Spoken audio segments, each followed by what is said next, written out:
Reaperman here, and today I'd like to shill a bit for a ColecoVision FPGA console that's over on Kickstarter right now.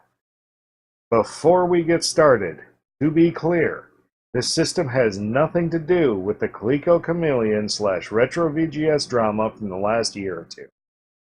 But because of that system and the collective game media getting a bit bamboozled by it, I think that this project might struggle to get enough exposure to meet its $230,000 goal. That's why I'm attempting to get the word out a bit, because the CollectorVision Phoenix is the real deal. It's been in development for years, it claims a very high degree of accuracy, and unlike several recent systems, they started by designing the insides of the console before they designed the case renders. Go figure. So to cut through the BS, the CollectorVision Phoenix is a $200, plus slightly outrageous shipping, premium FPGA console that plays ColecoVision games. That $200 is without controller and with a loose packing cartridge of Sydney Hunter and the Caverns of Death. That's the game playing in the background right now. Being a modern system, video and audio output is going to be HDMI, so you can enjoy those crispy, crunchy 8-bit pixels on any modern TV without worry. It plays ColecoVision games via its cartridge slot, its SD card slot, and with these 10 games in the background right now, those are built into the firmware. I can't quite read what all of them are, but they look fun. Now, the Phoenix is a ColecoVision implementation in FPGA, but it's not just any regular ColecoVision, it's got a few mods. Now, full disclosure, I'm not really a ColecoVision homebrew guy, I'm just getting into this, but I'll try and explain. The Phoenix is compatible with the F18A video enhancement mod, whatever that is. It's also compatible with the SEX 7264 Courtney wavetable sound generator, whatever that is.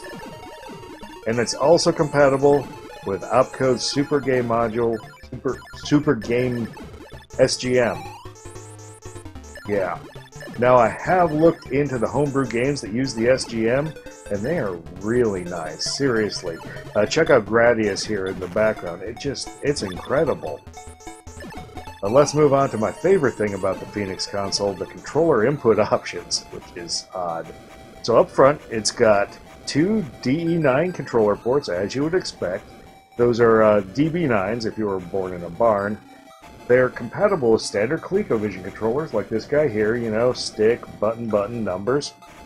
But, according to the FAQ, they also work with other controllers that'll fit. So you'll probably want to stay clear of plugging a Vectrex controller in there because of the analog stick. But I'd assume that Genesis controllers or maybe your favorite Atari Commodore Go-To would work great in there. I'd probably try it out with my favorite, which is the Epix 500XJ. It's also known as the Crippler.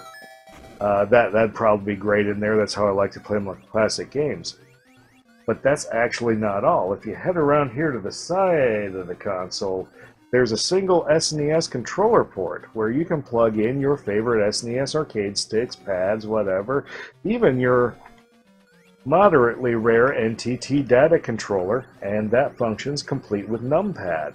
So there's a great option for a more modern controller with a numpad. But even that's not really all, as in front, if you notice, there's also a front-mounted PS2 keyboard port. And in that, you can plug in your favorite keyboard or your favorite PS2 numpad. So even though I'm not the biggest ColecoVision fan out there, this seems like a solid deal for the price. There's a lot of pack-in games, there's a lot of features. Of course, if $200 is too cheap for you, don't worry. Kickstarter's got your back too. There are upgrades over the basic $200 for those who need a controller, or need a box for Sydney Hunter, or several other more deluxe things you could do, up to some crazy convention stuff. As always, there are links in the down below, so go buy one of these. Get you one. Also, check out TPR's video on his prototype unit for some additional gameplay you won't find on the Kickstarter page. Now, I already have an NT Mini, which is a similar system that already plays ColecoVision very well. However, that system has become an ultra-expensive collector's item, fit only for the richest of weirdos. Also, it lacks a cartridge slot for ColecoVision. Doesn't have the sexy Courtney, the Super Hornet, or the Super Game Space module. Perhaps worst of all, it only takes NES controllers, though clearly I've addressed that issue myself.